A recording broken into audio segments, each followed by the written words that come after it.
hold up his cartoons. Yeah. How many of you have actually seen Dilbert in a newspaper? And the coat. How many people think I kind of look like him? Where's your tie? Yeah, I got to stop asking that question. It gets worse every time I do. You know, you would think that cartooning would be the one kind of job where it doesn't matter what you look like, and that was kind of true when I first started.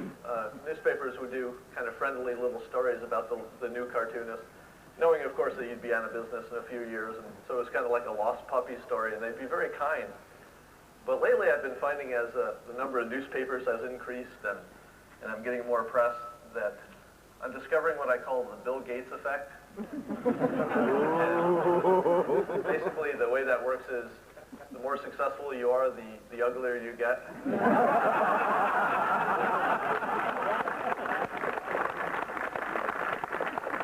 At least according to the newspapers.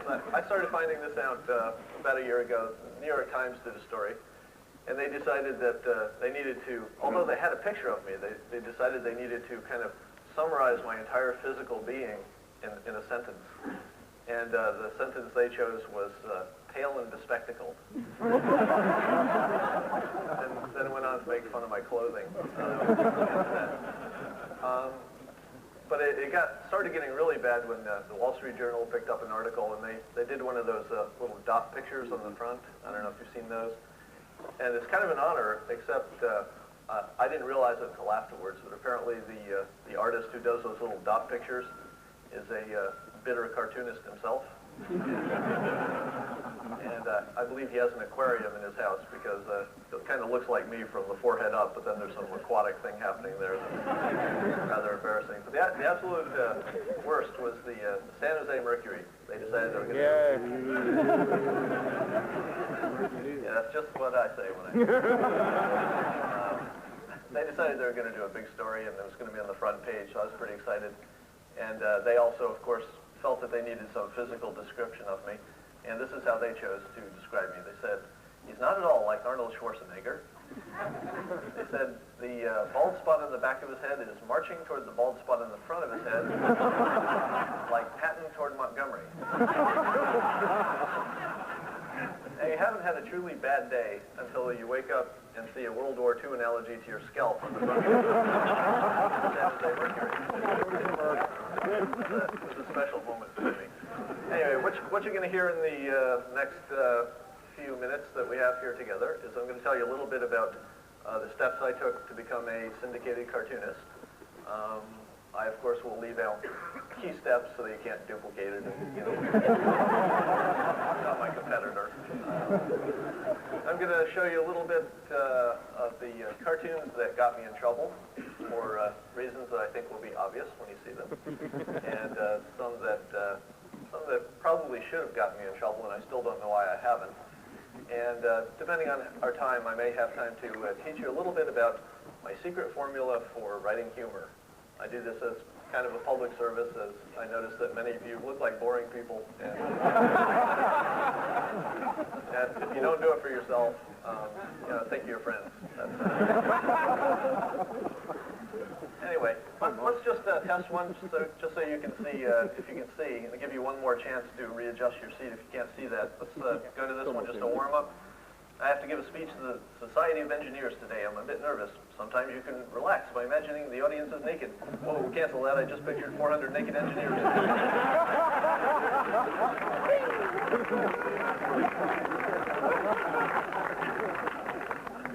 So you'll forgive me if I don't make eye contact today. When I guess I was about 10 years old or so, and I decided to get real serious about this whole career business. Because I figured I could be like Jimmy Connors, you know, where he started playing tennis real early, and that really had a lot to do with how he got so good. So I decided I'd pick my career and start real early. My father tried to convince me to go into his line of work at first. He worked for the post office for 30 years, and I considered that for a while, but I wasn't really that good with firearms. So I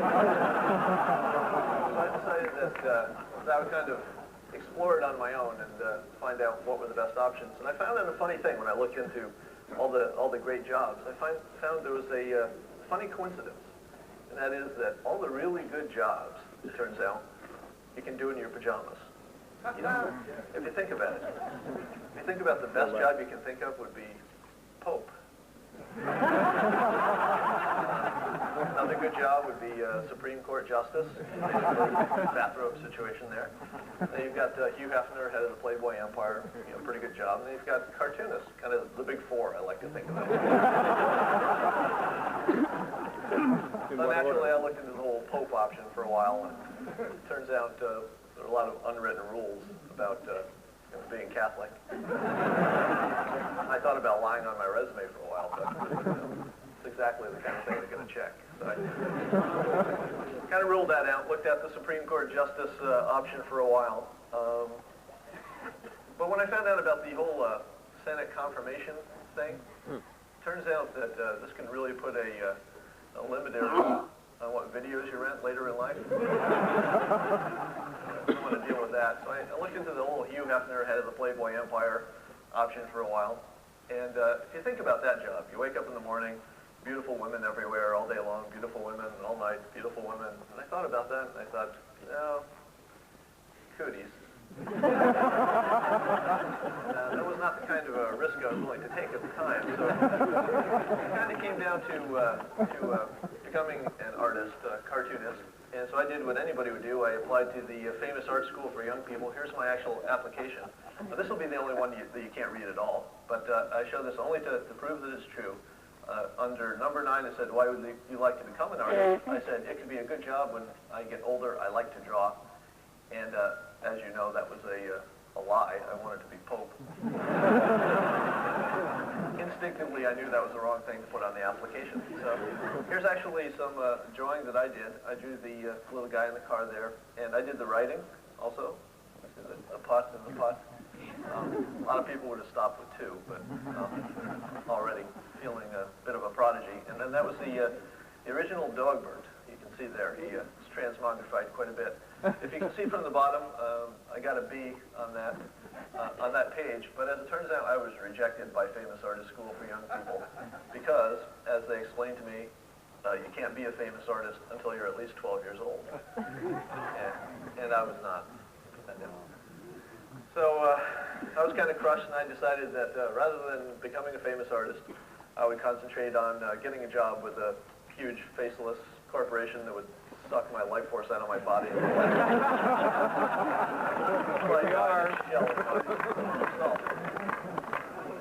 It seemed like an achievable goal, and that was the important thing. But before I did that, I went to college and decided to take a bunch of economics courses and become an economics major.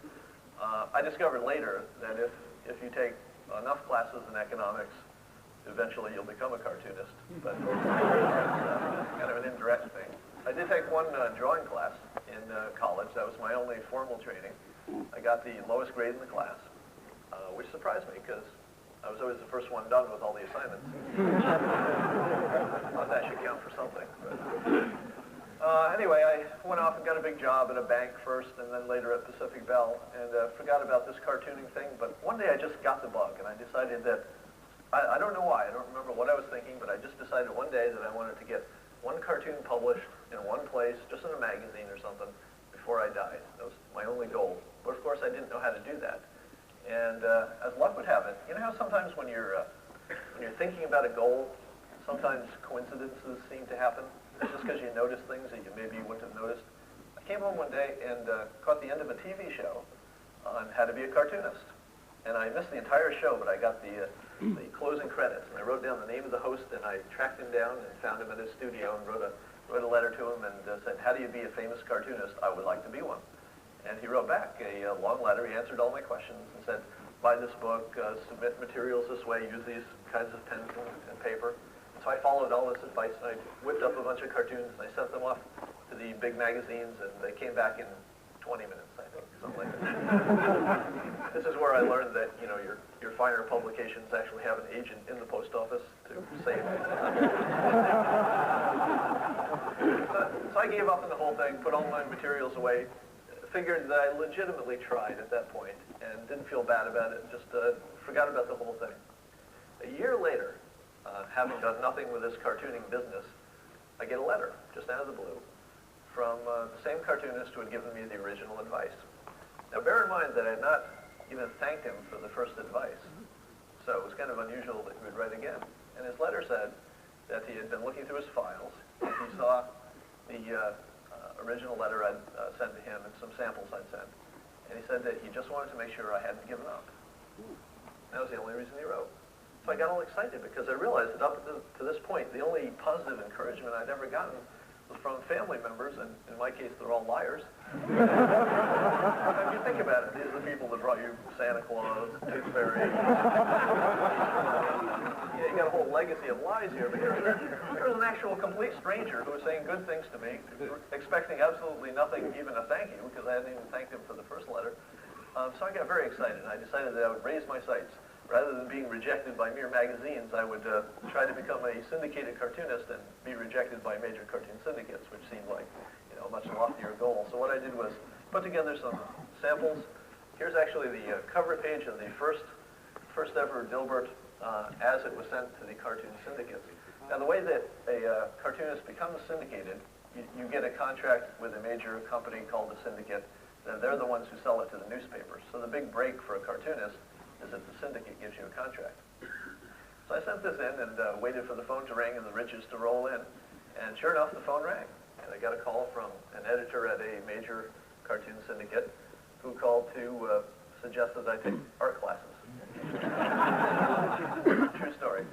But I was quite excited by that because up to that point, I had not been abused by anybody at that level. Something like 4,000 people submit cartoons every year, so to get a personal phone call rather than form letter is kind of a big step. So I was actually pretty excited about that, and I was even considering working with another artist or something. But a couple weeks go by, and I get another call, and it's from a woman who identifies herself as a editor at some company I'd never heard of called United Media, and she said she wanted to offer me a contract to be a syndicated cartoonist. Now the only thing she had seen are these drawings, and then she was calling me on the phone and offering me a contract, a 15-year contract to be a syndicated cartoonist. Now clearly her credibility with me was very low at this point. So I decided I needed some references before I could continue talking, since I'd never heard of her company. And I figured, well, maybe people pass things around in this industry, so she got it from somebody who I did send it to. So I said, I've never heard of this United Media company. Are there any cartoonists that maybe you've worked with that I might have seen? Anybody ever get published that you've worked with before that maybe I could ask for references? And she said, yeah, we work with Peanuts and Garfield, and went down a list of about 12 others. And I think it was at that point that I realized that my negotiating position had been compromised. I think I said, hell yes, and signed the contract. Now, one of the questions that people often ask me, since I worked for a big evil corporation for many years, and of course was mocking large evil corporations at the same time, they often ask me, Scott, have you ever gotten in trouble for anything you've done in the cartoon because your boss saw it? The answer is yes, I have. And here's the first one. Urgent memo to all employees. Oh, looks important. If we are to remain competitive, you must proactively improve quality on all actionable items. Wow, that was inspiring. My heart is pounding. I'm all tingly. I better take the rest of the day off. Yes. Now, you would think that this would not be too bad, especially if you've seen some of my other work. The problem here is that this was actually a takeoff of a memo I had received from a vice president at Pacific Bell. I thought I had disguised it. Actually, I added the word items there.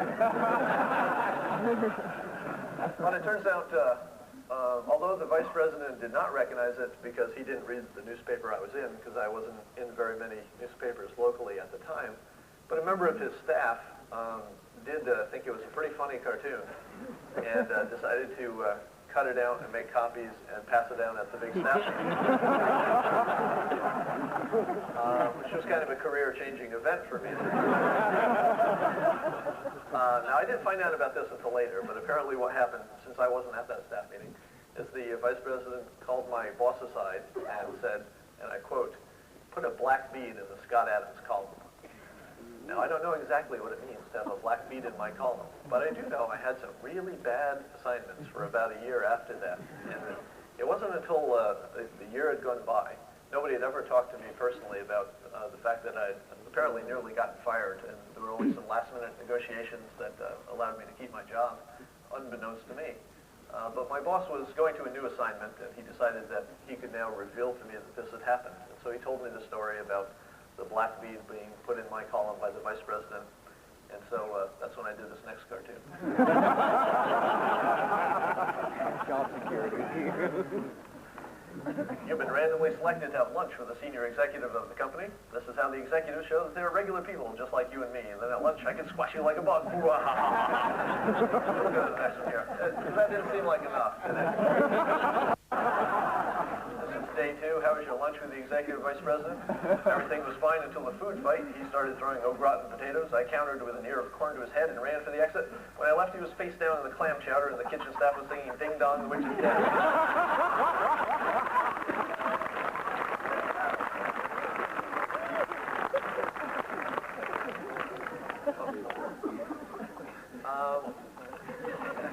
There's no such thing as a really bad day when you're a cartoonist. And one of the things that people often ask is,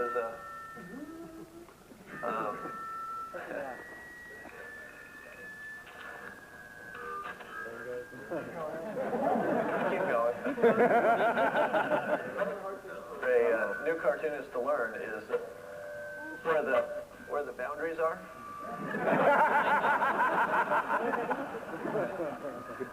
I'm assuming this will get fixed as I talk. You have to grind the sound. Do a cartoon about it. One of the hard things for a cartoonist to learn is where the edges are and where you can get in trouble. And what I found is that I discovered what I call the Ty Cobb approach to cartooning. Ty Cobb is an old baseball player who would argue every call, knowing that the umpire never changes a call, but occasionally that'll help you win the next one. So what I would do is sometimes I would do a cartoon that I knew that my editor would not let me publish, but I figured it'd loosen her up for the next one, such as in this case. Now here's Vanna White for X-Lax. When they asked me to endorse X-Lax, I thought, who better to talk about bowel movement? I guess this is the logical career move after Goddess of Love.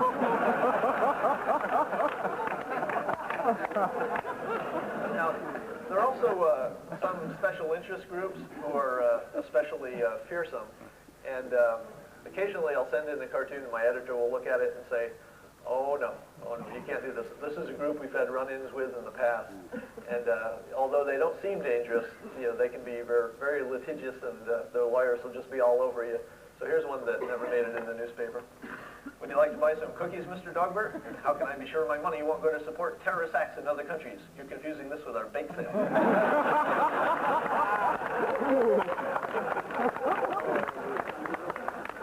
Now, occasionally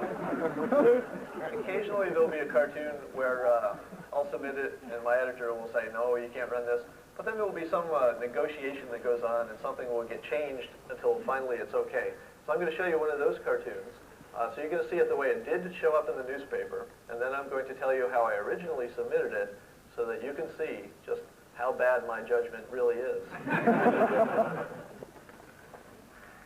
That's our new strategic diversification fund. Our lawyers put your money in little bags, then we have trained dogs bury them around town. And they bury the bags of the lawyers. We try to both ways.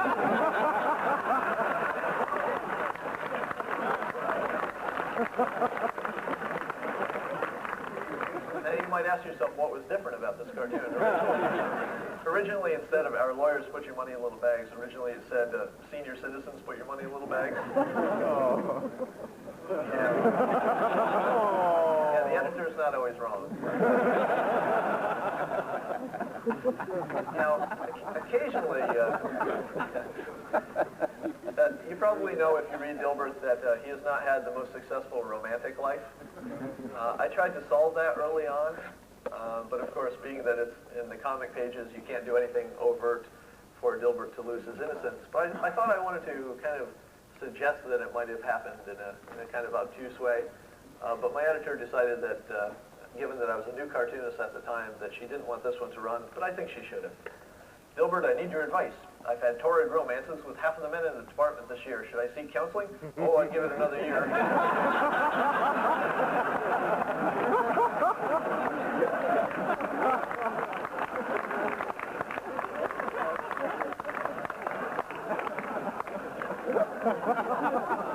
We'll buy it.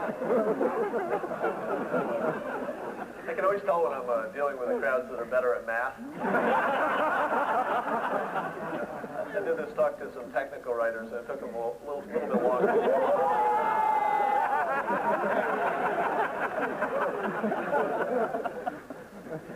I tried to introduce a character that was just going to be basically Satan. So Satan was going to be a regular member,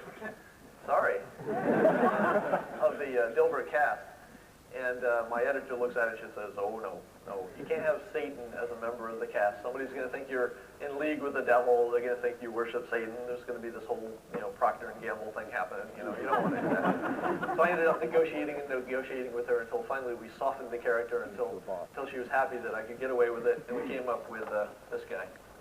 Oh, good, the last stop of the day. Freeze, mortal, let me see the expiration date on that milk. I can go to hell for drinking old milk? Nah, from heck, we handle the little stuff. It's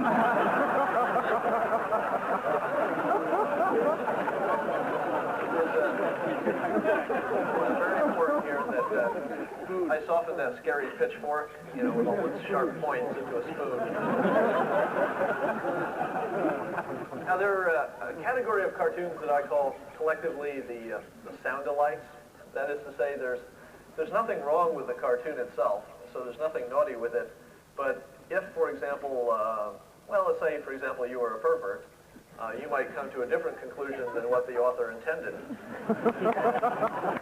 So sometimes, although the cartoon itself is perfectly innocent, my editor will say, no, you can't run this one, as in this case. Personally, I think my brain is my most erogenous zone. Oh, then you like it when men can speak intelligently on a wide range of topics. No, I like it when men can stick their tongues way into my ear.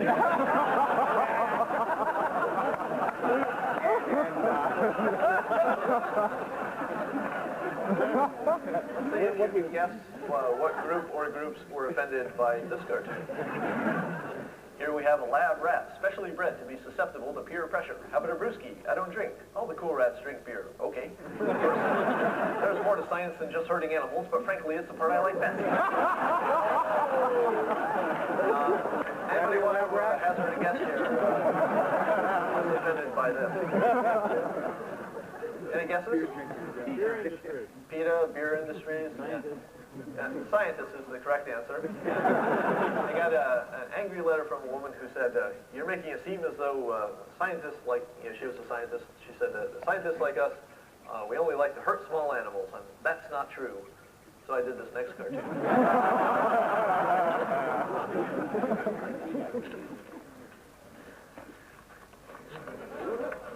At the Scientists Anti-Defamation League, we must dispel society's notion that scientists are always male.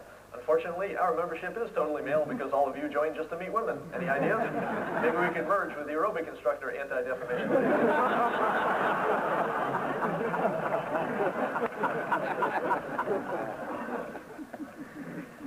And here's one that I didn't think would get me in trouble. Here's Dilbert transferred to marketing. Every Tuesday we barbecue a unicorn. Make mine rare. Ha ha, get it, rare. I'm not sure I believe this is the best part. That would be harmless enough, but it turns out that there's a group of unicorn enthusiasts, a bunch of 12-year-old girls in, I think, Baltimore or someplace, and they mounted a letter-writing campaign to their local paper complaining about the Dilbert cartoon and saying, and I quote, "There's nothing funny about frying a unicorn." I, of course, agree with that statement, which is why I'm having a barbecue. Dilbert has had a number of interesting careers, as in this case, as a square dance caller. Swing your partner, do-si-do, now clap your hands. Uh-oh, that's all the square dance moves I know. I'll bluff the rest. Slap your partner in the face, write bad checks all over the place, flirt with strangers, annoy your spouse, get a divorce, and lose your house. Now, who you might ask could be offended at a cartoon like that? What you may not be familiar with, the International Association of Square Dance Callers.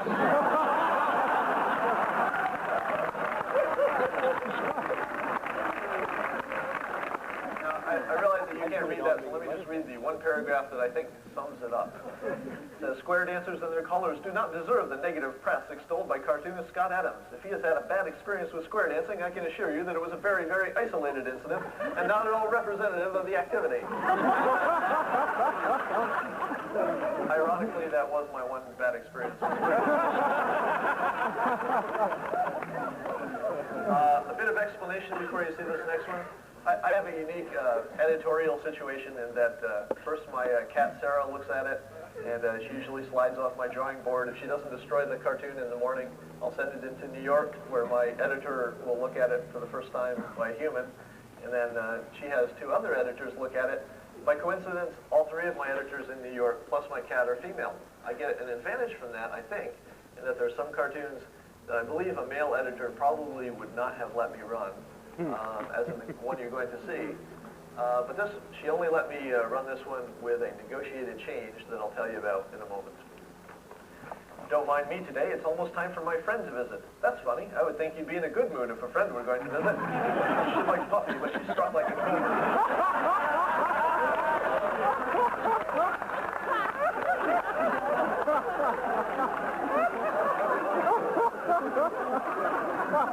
Now, the only negotiated change that my editor insisted on is that originally this character was the little bald-headed guy that hangs around with Dilbert, and my editor said, okay, you can do this, but you have to have a woman at the table, so it makes sense that she would say this.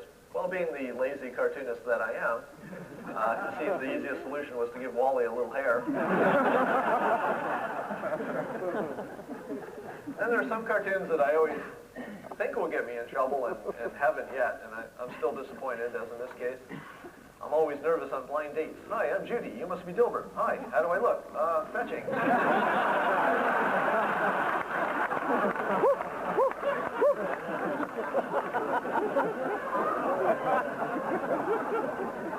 And of course, Dilbert is an inventor in his spare time. I need a name for my new tubular luggage invention. The name should be descriptive of its function, yet also call out to my target market. Go ahead, get it out of your system. Dorkage. Now, you might ask yourself, who could be annoyed at such a cartoon?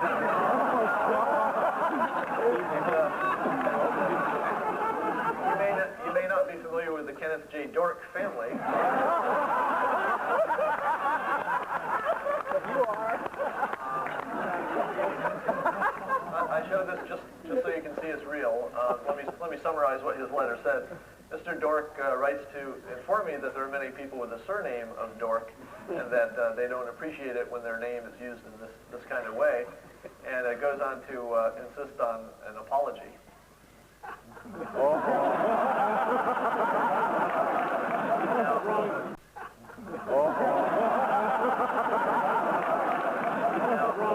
There are a lot of cartoonists who are just in it for the money. Not me. No, I care about each and every reader, and so I apologize in this cartoon. I recently received this angry letter from a Mr. Dork. Mr. Dork informs me that the many people surnamed Dork are not amused that I once used the word dorkage. He demands an apology. I apologize to all the dorks who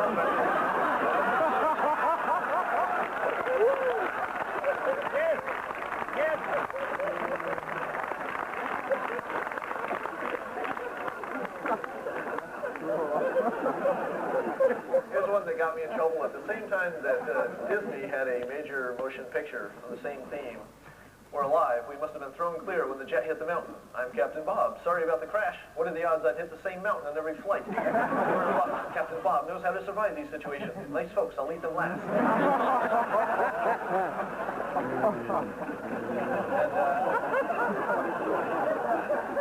So then this letter shows up in the letters to the editors. I'll just read the sentence that I think is most interesting. It says in the middle, is this what the Beacon Journal wants our young people to digest?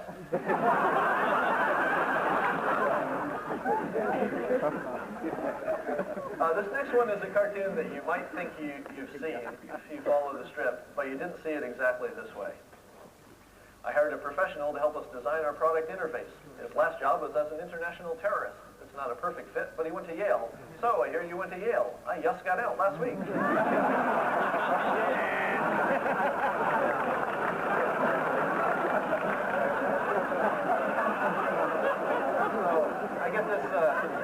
I get this panic phone call from my editor.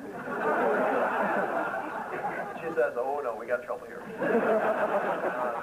She said, somebody's going to think that you mean that character there to be from the Middle East, because of the way you've drawn him with dark hair, I guess. And so she says, somebody's going to think that since you're saying he's a terrorist and he looks like he might be from the Middle East, that you're saying that people from the Middle East are terrorists, and we'll get complaints.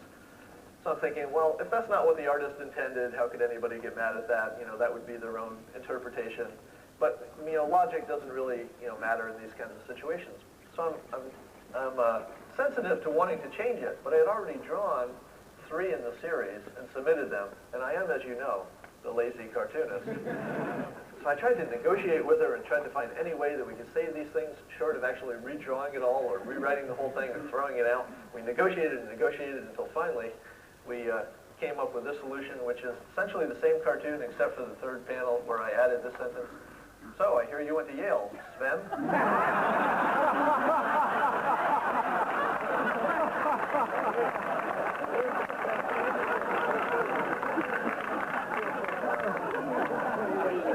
are some cartoons that will make it all the way into the newspaper through my editor, but some newspapers individually will decide that their readers are not ready for this. So if you want to see a cartoon that was perfectly fine everywhere in the United States except Omaha, this would be it. We've hired the Dilbert ad agency to give our company a new image. I used a computer to suggest a new high-tech name for our company. The program randomly combines words from astronomy and electronics. First choices are Uranus Hertz.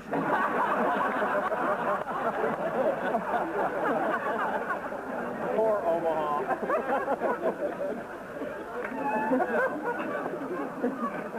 There are some cartoons that for reasons that are unclear, work fine in book form, but you probably would not be able to get away with them in the newspaper. So here are a few that come from a book that, and these are a little different formats. So you'll see 2 and then 2. Restaurants and screaming kids. Children are exempt from etiquette in restaurants, and so are their parents. It is accepted practice to bring your screaming child into fine restaurants and ignore him. Panel. Next one. It is not accepted practice to use your table bread to muffle the noise. Waiter, we need more bread. Your best bet is to be direct but be gracious. Champagne and a vasectomy compliments of table 3.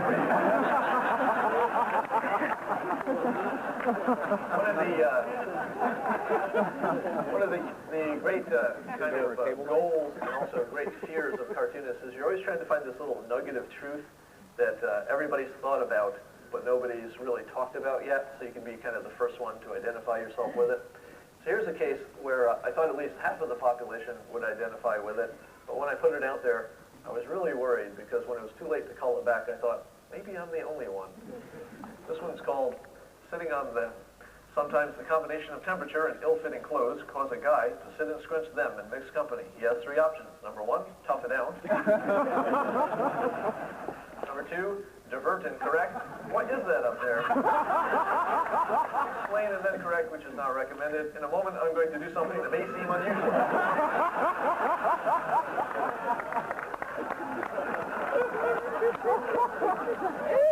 Okay, let's recap what you've learned. Here are the cartoonist danger zones. You want to stay away from these areas. So you might ask yourself, if these are all the danger zones, what is fair game? And fair game would be, for example, lawyers. Always fair game. Morning dude's getting... Has the jury reached a verdict? Yes, Your Honor. We find the defense attorney poorly dressed and obnoxious. We sentence him to death. I don't think you can do that. Furthermore, we find that Your Honor looks fetching in a black moo-moo. And of course, my favorite category of people you can make fun of, stupid people. Now, the reason that they're such a good category is because, well, primarily, it turns out that they have a fairly ineffective lobbying group. Secondly, they don't know who they are, so. Second day of Dilbert School for self-service gas station attendants. You must learn to relax. I want you to clear your mind of all thoughts. That was too easy.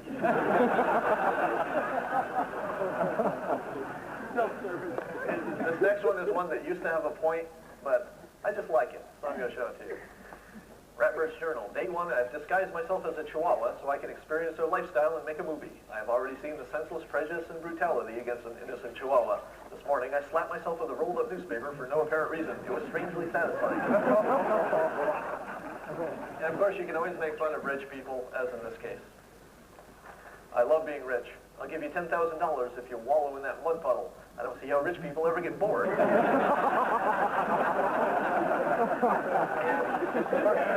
Always safe to make fun of whatever category you're most identified with. In my case, as you were so nice to point out, I'm most identified with Dilbert, and so I can do anything to him. When he saw my headlights, he froze and his eyes got big like this. I tracked him back to his computer and waited until he slipped into a programmer's daze. Then I plugged him with an arrow. Wow, he did that without opposable thumbs? Okay, time check here. We do have enough time to teach you how to be funnier people. If you actually pay attention in the next few minutes, I'm going to give you some simple tips that you can use almost immediately, and they will make you funnier. Starting with, how do you make a joke? Basically, you start with a situation. That's actually the hardest thing to do, come up with a fresh situation, and it's not the same old stale things. The way I do it is I get electronic mail. Basically, I get 200 messages a day. A lot of them are fresh situations, and so that helps me out. The characters kind of usually are suggested by the situation, and the point is actually optional. It turns out. And I say that in all seriousness, ironically. You really don't need a point for humor. It's good enough just to make somebody laugh. Now here is the formula. It all comes down to this. The formula is that there are 6 dimensions of humor. I call it dimensions. Could be just 6 things, 6 categories. And the rule is that you need to use at least 2 of them to make something funny. Okay? So it doesn't matter which 2, and it doesn't matter if you use more than 2, but you have to have at least 2. And so you can use this for brainstorming. You can say to yourself, okay, I know how to make this situation kind of cute, but then I need something else. So you need something that's either naughty or something that's bad happening to somebody, mean, clever, whatever. Let me just explain a few of those. Cute is usually animals and kids. Recognizable, something that you can identify with. Mean, anything bad happening to anybody. Bizarre is one of the most interesting ones. Anything that doesn't belong, any 2 things that shouldn't be together. Naughty, self-explanatory.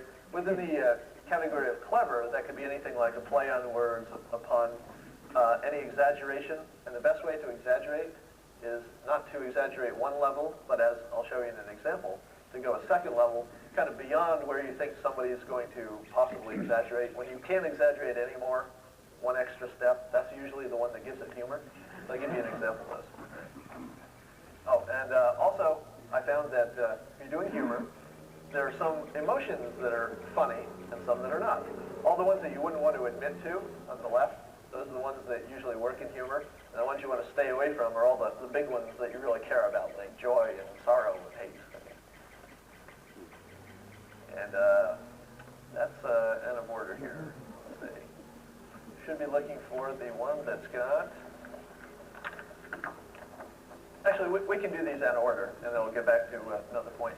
I'm gonna show you a second way to be funny that I think we can demonstrate with this crowd, unless you're a very unusual crowd, and that's a distinct possibility. It has to do with the fact that some words are naturally funnier than other words. So if you did nothing but use the funnier words, you would be more interesting without taking any of the risks that I'm taking in many of my humor. So I want you to say out loud after I say these 2 words, which of these words is funnier, just to prove that whatever it is about them, it's universal, because you're all going to say the same word. Yank or pull? Yank. Okay, I'm going to give you a couple more of these just to show you that this is consistent. Avoid or shun? Shun. See how easy this is. Okay. Clutch or hold? Clutch. They're not all this easy, mind you. Horse or cow? Okay, that one wasn't that easy. All right. Squash or zucchini? How many for squash? How many for zucchini? Okay. Every crowd splits on squash and zucchini.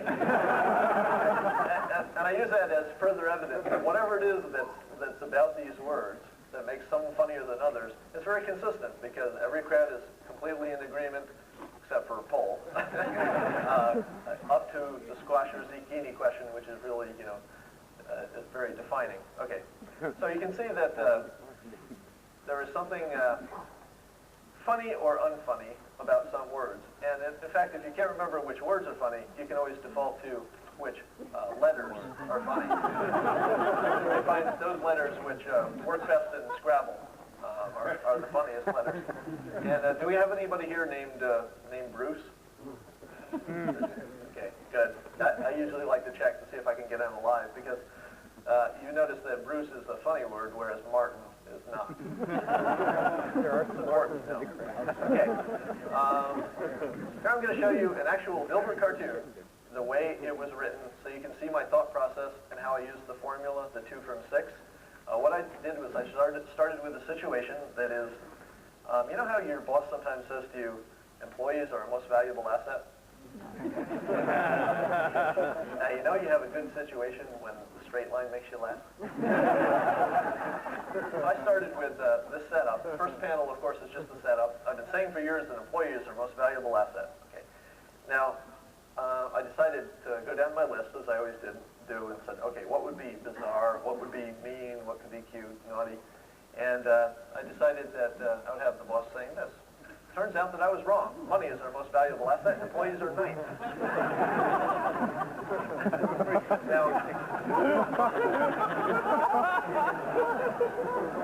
Now already here we've got 2 elements. We've got something recognizable, because that situation happens to you, the situation of the boss saying that. And then I wanted to go for something bizarre. So in the second panel, I've got something bizarre, which is, in this case, is the boss telling the truth. But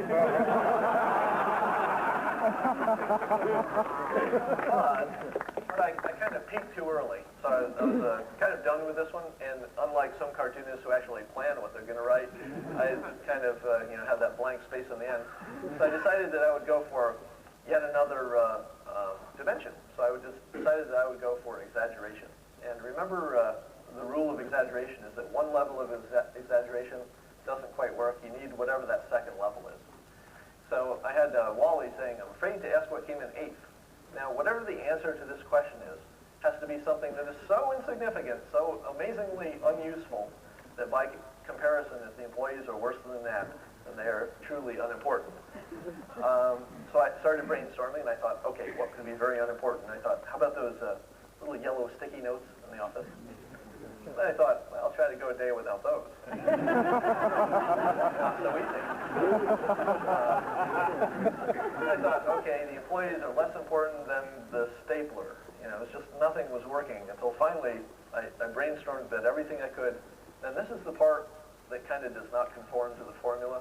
I stopped thinking about it, started playing with my cat, drinking coffee, looking out the window, completely disengaged from the problem entirely. And for some reason, this phrase floated into my mind. Just carbon paper.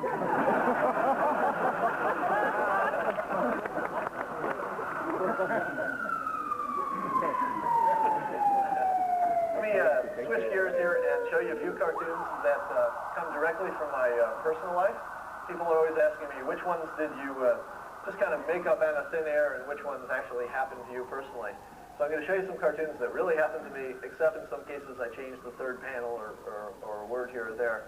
And you can kind of look for the 2 of 6 in here. So look for something that's mean or out of place or cute or naughty.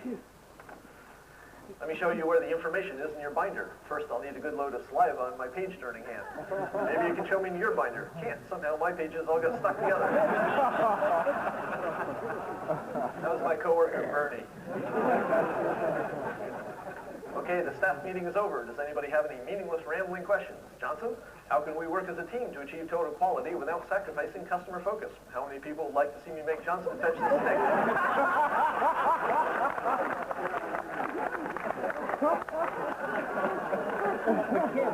Then one that actually happened to me. I'd like to recognize Wilson for working 20-hour days and making the project a success. Thanks, but I'm not Wilson. He quit months ago. Oh, I've got to stop calling this the Employee Recognition Program.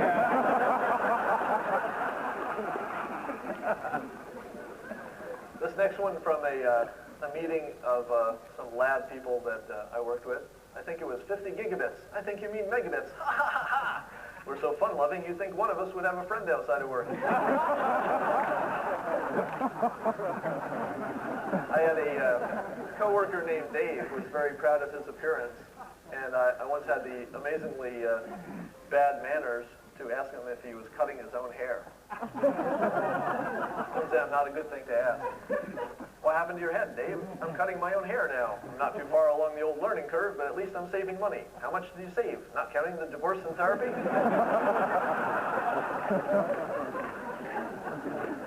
And there was a coworker at Pacific Bell who was quite proud of the fact that his wife sewed all of his own clothes, so she actually made his suits. My wife sews all of my work clothes. She's the talented one in the family.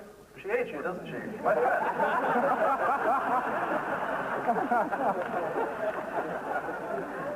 Okay. This next one is not so amazingly amusing, but has a story. Okay. I'm testing my theory that good advertising can sell anything. So I asked myself, what is the thing least desired on earth? Ladies, data Dilbert, call quantities unlimited. Now the story behind this is that was my home phone number. Actually, what goes to my second line? I hooked up an answering machine to it, and I got 650 calls, mostly from men who were, just checking which way Dilbert went. But a large number of them were from women who had kind of given up on the actual human male and were looking into the cartoon alternative, which I thought was very sad. I'm going to leave you with this final cartoon, which some of you may have already seen somewhere. My boss says we need some Unix programmers. I think he means Unix, not Unix, and I already know Unix. As the company nurse drops by, tell her I said never mind.